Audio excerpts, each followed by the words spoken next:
what's up, everybody? True Boxing here. Thank you for coming back to Get Hit with the Truth. So today we're doing the preview for the Joshua versus Ngannou DAZN pay-per-view card that is taking place this Friday, March 8th on DAZN pay-per-view. Now, before we get into that, if you could smash the like button, leave a comment, or subscribe to the channel, I really do appreciate any and all support that I can get as I continue to build my channel here.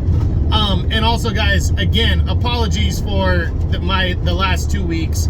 I've had a hell of a time trying to post videos and keep up on boxing with everything going on in my personal life. Mom had surgery, a couple procedures actually. She's doing okay now. Also was finishing up coaching three basketball teams, and also starting softball for my daughter. So you know, now that basketball's over with, I can focus on one sport at a time. And you know, my mom's okay, so thank you for kind of bearing with me here. But I'm back and ready to knock out a shitload of videos this week, so stay tuned because you're going to see a lot of videos posted. Now, this card that's taking place this Friday, really looking forward to it. And it's taking place Friday morning. If you're in the United States, it's taking place on Friday morning, you know, roughly around 8 o'clock in the morning. Probably going to go on most of the day, so I'm probably going to be catching a lot of it on my phone because I got stuff to do later on in the day. But I'm still looking forward to this card, at least the last 3 fights. You know, the undercard's kind of so-so, but it's got 2 very good fights underneath the main event. I was hoping for a third, but it's looking like the WBA, the vacant WBA Super Welterweight Championship that was supposed to see Ismail Madrimov and Magomed Kurbanov competing for the vacant belt. It looks like that fight is off for now, due to some kind of testing that, you know, testing on one of them in a medical or something like that, in a physical, I think. So it looks like that's on hold for now, but we'll see what goes down. You know, hopefully that fight can get put back on the card, but I don't think it will. But from there, you have a very intriguing world title fight, featherweight world title fight. Ray Vargas, the reigning WBC featherweight champion of the world, has been champion since July of 2022 and has yet to defend his title, is making the first defense of his belt, and it looks like it's a mandatory defense against undefeated British contender Nick Ball. This one, I'm really looking forward to it. You know, I was kind of surprised to see it get announced because Vargas, ever since last year, was supposed to be fighting Brandon Figueroa, his WBC interim champion, and then that fight just didn't happen. I don't know why. I thought they were putting it off. I thought it was partly because Vargas lost when he moved up to 130 last year. He lost to O'Shaquie Foster as he attempted to win the vacant WBC super featherweight title. So I thought maybe suffering the first loss of his career, he was taking an extended time off before officially defending his featherweight title. There was talks about him and Figueroa fighting later in the year, but I thought he fell into the PBC and moving over to Amazon switch from Showtime. So I was fully expecting to see Vargas and Figueroa compete in a mandatory fight on you know, on Amazon Prime at some point, but that fight did not happen. So you know, not sure what went down there, but we know that fight is not taking place. And now Nick Ball, who became the #1 contender last year when he scored an impressive 12-round decision victory over former junior featherweight champ Isaac Dogbe.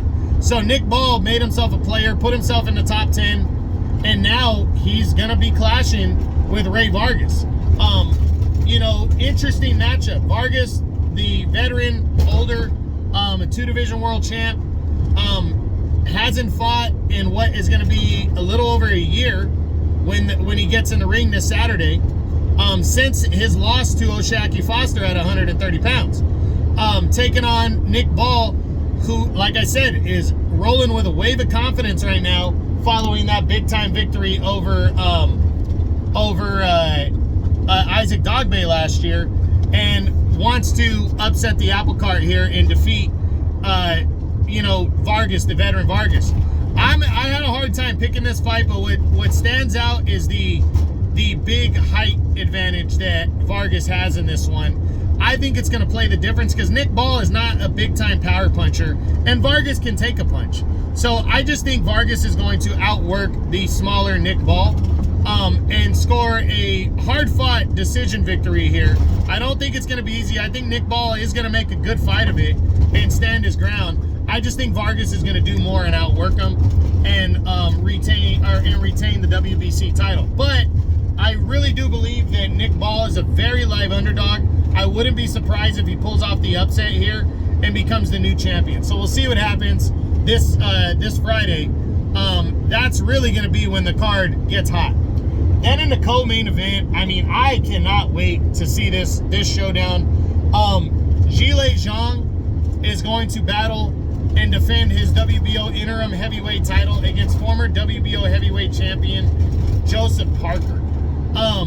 And I know a lot of people want to just automatically say Zhang is by far the favorite and going to win because of what happened with Joe Joyce. He knocked out Joe Joyce twice, and Parker got stopped by Joe Joyce about roughly a year and a half ago now.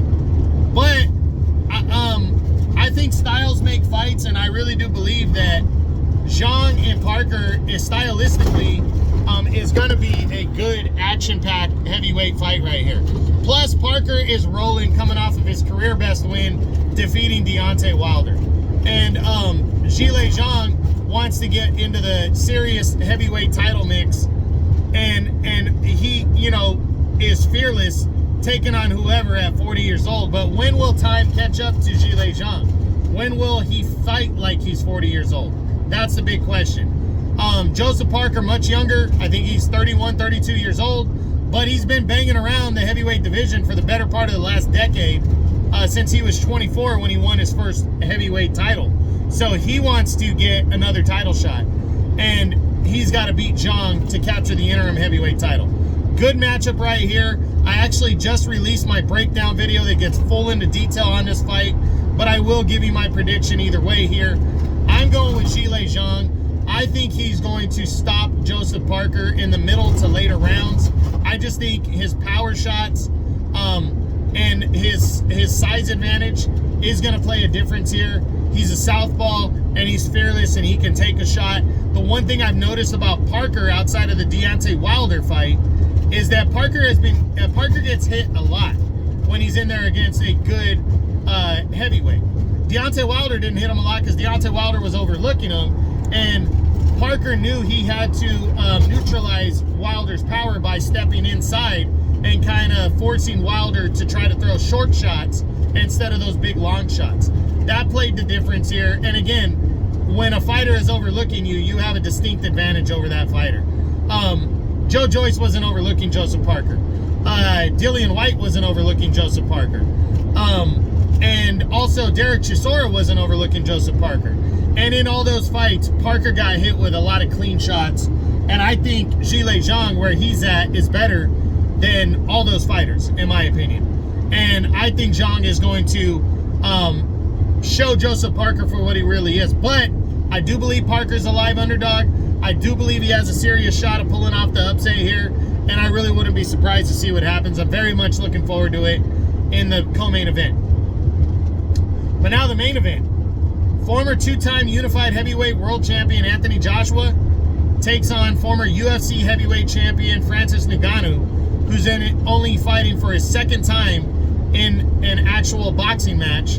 But his first time, he passed the test with flying colors in defeat against Tyson Fury back in October, when he took Fury the distance of 10 rounds and lost a close split decision in a fight where he knocked Fury down. So Francis Ngannou, a lot of confidence rolling into this fight. He wants to prove something against AJ, but AJ also a lot of confidence coming into this fight. AJ bounced back off of back-to-back defeats against Alexander Usyk in 2021 and 2022. He bounced back in 2023 with 3 wins. Decision win over Jermaine Franklin, then dominated and knocked out Robert Helenius, and then dominated and knocked out Otto Wallen on the Day of Reckoning card at the end of December. So AJ is highly confident rolling into this fight. Francis Ngannou has nothing to lose. He has that attitude, so I think he's going to be there. Good action, fight right here. Can't wait to see the first few rounds to see how they kind of test themselves out and how they open up on each other. But I think AJ is going to methodically break down Francis Ngannou in this fight and stop him. I'm also going to release a breakdown video this week as well, so we can get fully into detail. But I think AJ boxes, breaks down Francis Ngannou, and stops him in the middle to later rounds to remain on his goal towards a heavyweight title. So we'll see what happens. But that's it. That's what I got. That is my DAZN preview for the Friday, March 8th DAZN card that's headlined by Anthony Joshua and Francis Ngannou. I hope you enjoyed the video. If you did, smash the like button, leave a comment, or subscribe to the channel. I appreciate any and all support. This is True Boxing. You've been hit with the truth.